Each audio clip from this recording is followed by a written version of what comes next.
Vikings training camp is underway, and it sounds like J.J. McCarthy is off to a hot start. Welcome to the Locked On Vikings podcast.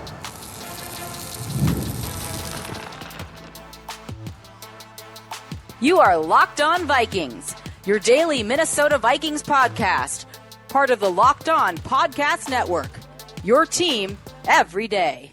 Hello, everybody. Welcome to the Locked On Vikings podcast, where we're always trying to learn something new.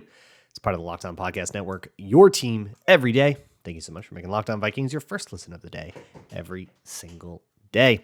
Today's episode is brought to you by Monarch Money. Take control of your finances with Monarch Money. Use code LOCKEDONNFL at monarchmoney.com for 50% off of your first year.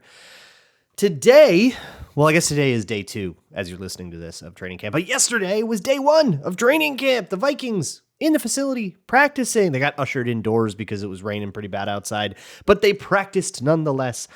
Full attendance and full participation, with the exception of those 2 rookies that went on PUP earlier this week in Gavin Bartholomew and Chaz Chambliss. A little bit more clarity on those injuries. Bartholomew's is a lower back injury. Chaz Chambliss is a, I believe, right foot injury, as Emily Liker pointed out on the Access Vikings podcast.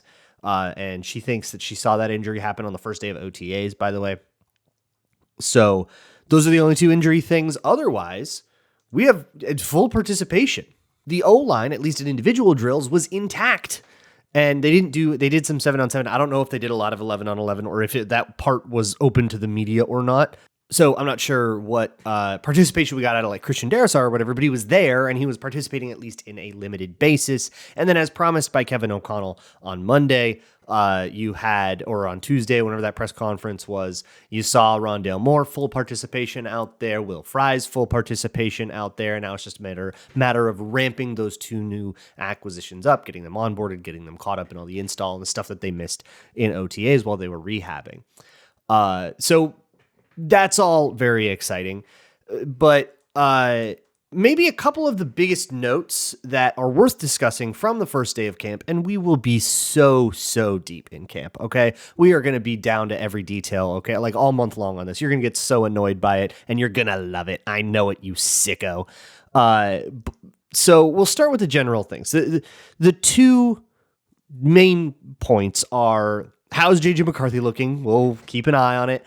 And that Joshua Metellus was a full participant. We'll get to the latter one in a second, but I wanted to start with J.J. McCarthy because that's what everybody's looking at. So what we are working with now is basically what the beat is willing to share with us, right? It's not open to fans, so you either have to have a credential or listen to somebody who has a credential to know what's going on in training camp. And the vibe that I get from everybody's write-ups of what they saw is this very in command. J.J. McCarthy is there. He's got the first team under his wing. He's operating the offense. He knows what levers to push and what to pull and what buttons to push at what time. He's getting the ball out when he's supposed to and all that. It looks efficient, smooth, sharp, and you're not seeing the bewildered confusion that you may expect from a young player who's, getting promoted to take the reins. He's not underwater. And it would be really concerning if he was, considering that his entire first year was 100% focused on the mental side of the game. And we are very much still in shorts. But it also is worth mentioning that maybe the highlight of the day was a 60-yard bomb touchdown wide open to Jordan Addison. We didn't get a great angle on it. There's 2 videos from it. One is, they're both posted by the Vikings. One is too zoomed in to really see anything about McCarthy's mechanics or even the placement of the ball.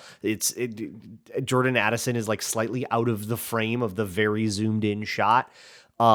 Unfortunately, that's going to happen a little bit because of the way the Vikings treat training camp. Anything you get from the Vikings or from the most loyal to the Vikings members of the beat is going to be specifically framed and cropped so you can't see the rest of the concept, because they're very, very, very worried about their play calls getting out, right? As if the playbooks don't leak and we all know you're running basics, dude. But whatever. I've complained about that a lot. Regardless, teammates are hooting and hollering. doesn't look like Addison had to make much of an adjustment for what we can see of it, and it looked like it was a pretty good throw. That's like the highlight of the day. Obviously, though, it's about the entire body of work and how the throwing mechanics look. To my eye, for what I could see, it's about the same as what we left off in OTAs, which was about the same as what we left off with at the end of camp last year. The like over rotation issue had probably gotten 90% of the way there. There's still a little bit of it, but it's no longer anything that to be like worried about. Something you maybe want to fix over the long term, but no longer requires urgency, I guess is the way I put it when somebody asked me about this earlier today. But that means that like the reason I say that is, okay, the mechanics now look good enough where we can expect some pretty good accuracy. There's one throw in from one of the, I forget if it was from the official Vikings account or one of the beat reporters did it.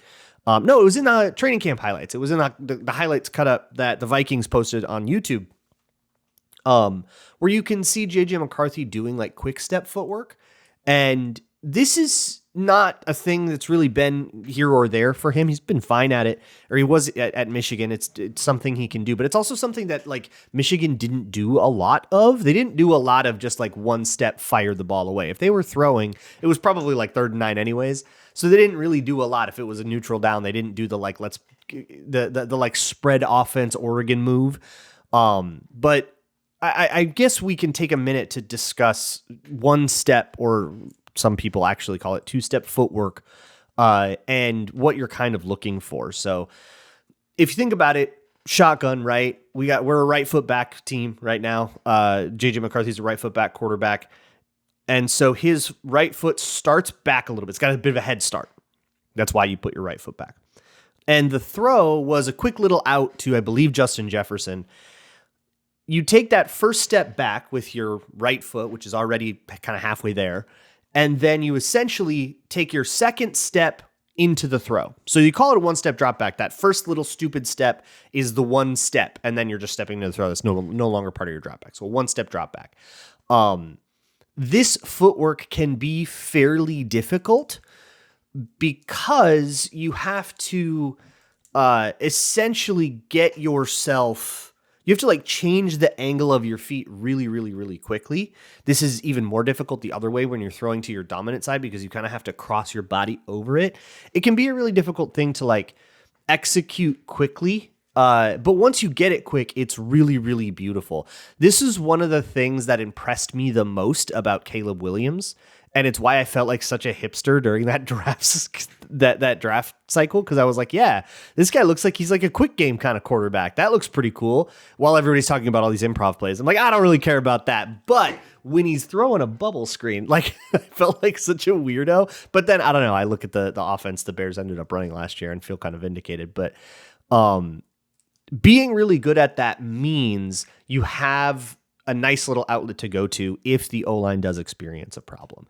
Hey, the O-line is, I guess you would call it into some, I think it's the Star Tribune called it an intact O-line. And Andrew Kramer's headline for his write-up, the headline was, Vikings start camp with O-line intact. I don't know if that's necessarily the way I would put it, because Darisaw is participating in only a limited fashion. But that's pretty pedantic of me, so whatever. Point is, JJ McCarthy looked pretty good in the first day. Every day is different, right? If he has a bad day tomorrow, I'm sure a lot more people will talk about it. And this is the kind of thing of training camp. But now that training camp is here, there are a couple of things worth discussing. For one, we still got to talk about the Joshua Metellus situation. He does end up fully participating. That's really interesting. And we'll go over what he had to say about it as well, because he was asked about it. But also just like the expectations of training camp, how to get good information out of training camp, how to look at it and actually learn something and not accidentally learn the wrong thing is also an important exercise. So that'll all be next on Locked On Vikings. Today's episode of Locked On Vikings is brought to you by Yahoo Fantasy. It is that time of year. Now that the camps are underway, it's time to get all your buds together and figure out your draft and figure out how you're doing this and choose where you're going to actually host your league. And of course, it's got to be Yahoo Fantasy. Everybody and their mother has a league on Yahoo nowadays.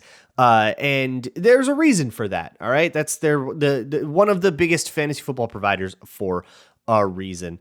The draft day experience is smooth. The setup is super easy. They have a very easy to use mobile app that allows you to do really quick things when you have to do things really quick, like, make last second changes because of an inactive decision you didn't expect or something like that. The Yahoo app is there for you. To celebrate 28 years of fantasy greatness, Yahoo Fantasy is dropping 28 big new features over 28 days, giving you more ways to play, more ways to draft, and more ways to win. It all begins August 4th. Stay tuned and get started by creating or joining a Yahoo Fantasy Football League at yahoofantasy.com/LockedOnNFL.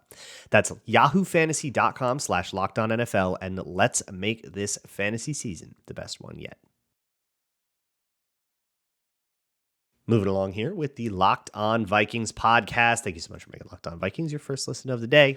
Hey, it'd be really cool if you went and checked out my Patreon page, patreon.com/LukeBrownNFL. I'm working on trying to find a better live stream thing and fold that into what you get if you join me on Patreon for less than $4 a month. No promises yet. I want to make sure that the tech works and that my internet that I would be using is stable enough so it can actually be a quality product.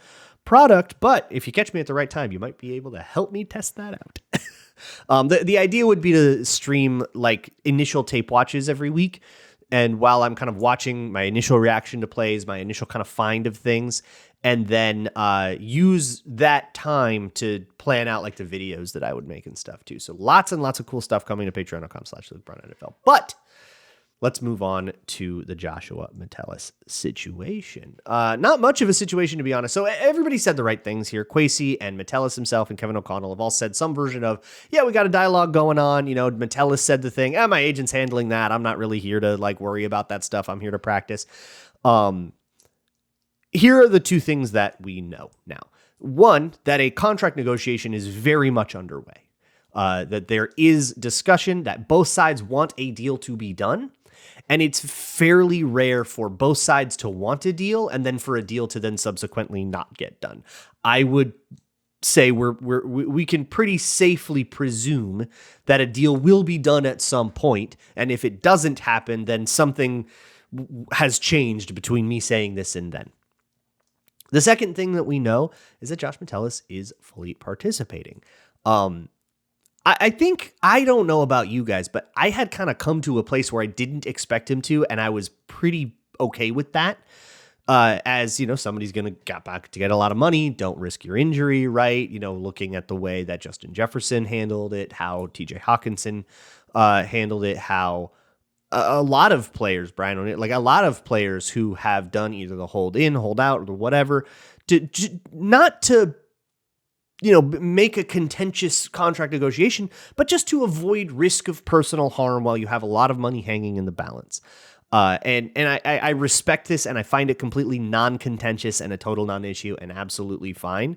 As long as, once you get the contract in, you come in, you do what you got to do from there. But Metellus had a different opinion of it. He said, hey, I'm a captain, and a captain is not going to be a captain if he's on the sidelines. I need to be out there. I need to be setting the example. I need to be setting the tone. I need to be out, doing what I need to do. And I mean, you got to love that for one, right? Great, man. Fantastic for you. And I really hope you get that contract. But I am pretty surprised. I think that's an unselfish, to the point where that I can't expect that from every player, and I'm not going to expect that from every player. That exceeds an expectation for me. And, good for him. But the next time that there's a player that's going to need a contract, I'm not going to say, hey, why didn't they do it the way that Josh Metellus did? I think Metellus is going to, as the years go on, that kind of thing is going to be more and more of an outlier. But he was out there and fully participating. So now what happens is Metellus goes through training camp. He risks injury a little bit every day. What maybe could happen, if I were him, I would maybe second guess this decision if when the pads came on and when things get a little bit more physical and injury risk becomes a little bit more great. I would maybe go, maybe I'm going to sit out today. Maybe I'm going to, I'll be there, but maybe I'm going to, just kind of mosey around the sidelines all day. But there's also just the question of what kind of commitment you want to make to Joshua Metellus. We talked about this yesterday. And yesterday I was like pretty sure he was going to hold in. So I'm like really surprised by this. And pleasantly so. But part of it is, hey, Matelis has a lot of leverage over the Vikings because they need him on that defense. He's a core part of that defense.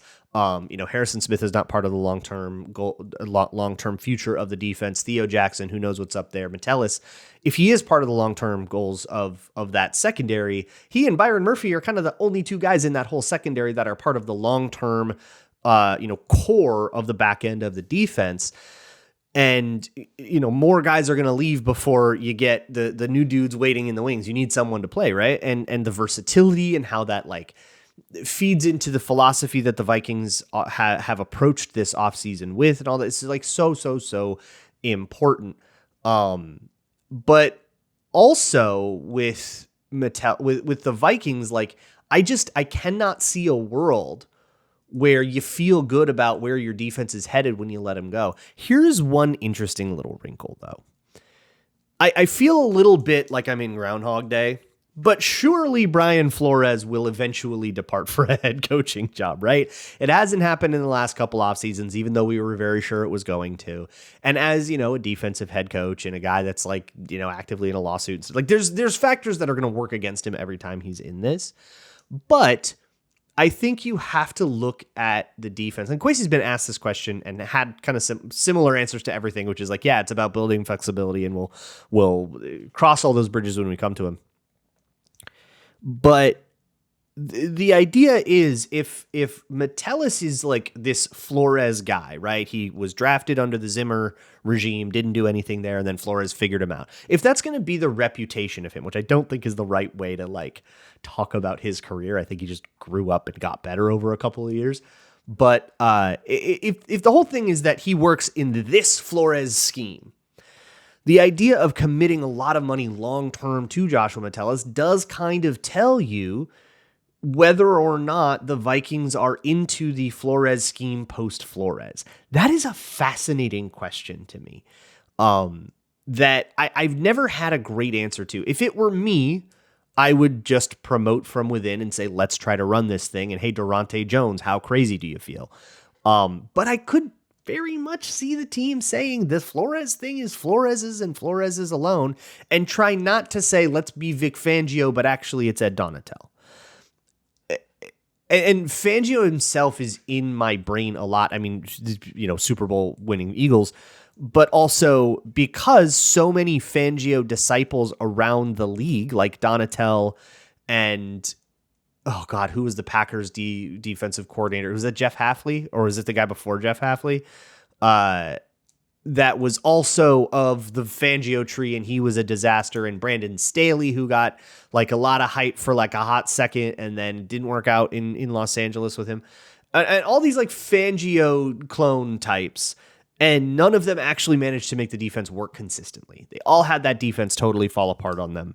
But Fangio himself has figured it out. And there are some things that just are that guy gets it, and none of the other people on that staff really quite understand what makes it sing.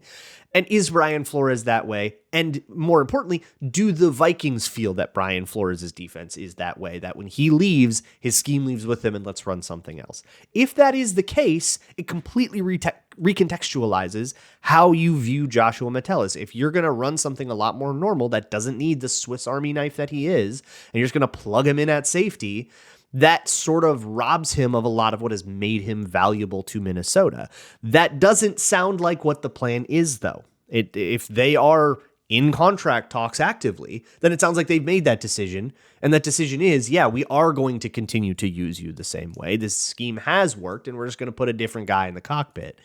I think that most of us probably agree that that's the right move. In fact, if you don't think that that's the right move, if you do think that they should completely change schemes if and when Brian Flores leaves for a head coaching job, I would actually be really curious to hear your argument for that. But Because I think there is one, but it's not one that I can like really conjure very well. So I'd be curious to hear it, but we can kind of apply whatever happens here and how much he makes, and crucially, the length of contract and the like functional length of contract. What's the commitment to Joshua Metellus? If it's a 1 or 2 year deal with like some funny money on the back end of it, they might think, hey, maybe, when Flores is gone, this guy might not be so valuable, and we want an out for if that happens. Or are they going to give him a 5-year deal with a bunch of guarantees on it? And it's like, oh, okay, so this is the Vikings defense now. Like, this is just what we do here. And it's not going to matter. We can ship a Theseus all we want.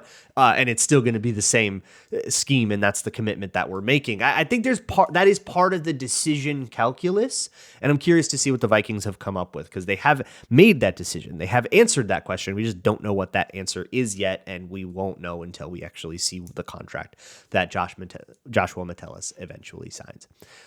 There's also, I want to go over, I've got a quick housekeeping thing. And then I also want to go over I want to give you my training camp expectations spiel, because we're talking about practice. Everybody's in shorts and it's super easy to get the wrong idea. And I want to make sure that we can confidently extract information from training camp without worrying that we're overreacting to stupid stuff in shorts. That'll be next on Locked On Vikings. Today's episode of Locked On Vikings is brought to you by Monarch Money. If you've ever looked at your budget for the month and it's like the 16th of the month and it's oops, and you say oops, have you ever looked at your money and been like oops? That's what Monarch Money is for. Prevent the oops. Monarch Money is a budgeting app, but it's so much more than a budgeting app. It's a financial command center that can help you not only manage your budget a little better, track your money, track your spending. It can reveal to you how much you've been spending on delivery apps, and then that will feel very bad, but you'll know that what you're doing wrong. But it can also help you with your investments or with managing a joint account with a partner and making sure that, the communication is all up and that everybody knows what's going on there, and you can eliminate confusion. You can set financial goals and then come up with a plan to meet those financial goals all in one place. It takes a whole bunch of apps that you might have on your phone and mashes them all into one convenient app. Take control of your finances with Monarch Money. Use code LOCKEDONNFL at monarchmoney.com for 50% off of your first year. That's monarchmoney.com, code LOCKEDONNFL for half off of your first year. Moving along with the Locked On Vikings podcast. Thank you so much for making Locked On Vikings your first listen of the day. Let's do a quick housekeeping item, and then we'll talk about like how to watch training camp right. So I got in touch as an update from earlier in the week. For those of you that missed it, the eggs thing did not materialize. It did not come together. It's a bummer. I can tell you I had a plan for like a whole produced video that I was trying to put together, and for reasons completely unrelated to the challenge or anything like that, it can't happen. Which I felt kind of bad about, right? Because like that was a bold prediction hit, and the guy who hit it deserves something. So I got in touch. Chris, thank you for reaching out. And said, I've got all this memorabilia, pick one. He chose the Randy Moss bobblehead, hand-painted bobblehead doll. I have no idea how long I have had this for. This could have been from a game. This could have been like a random, like, I honest to God have no idea when I got this. And the box is all beat up, so I assume I've had it for a while. I think it's moved with me through several apartments. So, I just want proof that this is going to be sent to you, Chris. And please let me know when you get it. I will surely remember to bring it to the UPS store tomorrow. Definitely, I'll remember to do that for sure. Absolutely. Moving on. Training camp can deceive. I think we, for the most part, are used to saying no to like training camp stats. And you're not going to see a lot of that, I don't think, from the Vikings beat. I think Kevin O'Connell has kind of trained them away from that and has made it very clear that like tracking, those kinds of like concrete things in camp is not really the move you want to be making. It's not really the information that the team is paying attention to in camp. It's more, about the journey and not the destination on a given rep when it comes to camp, right? And especially like in 7-on-7, right? Receivers have such a massive advantage over cornerbacks in 1-on-1s and 7-on-7. So like tracking completion percentages there, even just doing it in team when you're not in full contact, when it's kind of difficult to discern what was going to be a sack or what wasn't and all that stuff. That makes those stats really, really, really difficult. That's the reasons behind why we don't really love to be like, oh, and he went, 8 for 9 for 200 yards in 11-on-11s today. Like, that's why nobody really cares about that, right? There's all these things that separate practice from a real game, especially when you're in shorts and you don't really have anything going on in the trenches, right? So with training camp, I do think you kind of have to vibe it a little bit. Like, it is a little bit on vibes. The vibe, for example, coming from Alec Lewis, everybody on the strip on Access Vikings, Judd Zolgat, like everybody who's there, who's on the sideline looking at it, going, hey, he looks kind of sharp. He seems like he's in control and command, and he seems pretty comfortable under center, as the guy making the decisions for everybody. That is, I think, a vibe worth noting, and it would be worth noting if it were the other way, right? Which I think is a good, like, rhetorical trick. Like, would I care about this if he looked like he was totally underwater and everybody said he looks really overwhelmed and he's making mental mistakes and the coaches are lighting him up all the time, right? Yeah, we would probably care about that. So we like, this is something that is maybe worth judging, right? The vibe. But obviously, like, you can't quantify or measure a vibe. You kind of just have to respect it for what it is and know that you can't really take it anywhere and deposit it in anybody's bank, right? However, the more concrete things that I can take come with just like the QB mechanics. I've been going over QB mechanics ad nauseum. There's an episode if you want to know more about what I kind of learned last year and how it applies to JJ McCarthy. You can check out.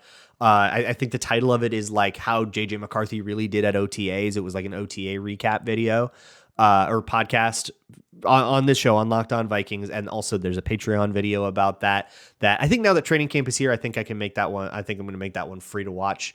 Yell at me if I forget. If you want to go watch it, go watch it. If there's a paywall, just yell at me about it. I'll change it because that just means I forgot.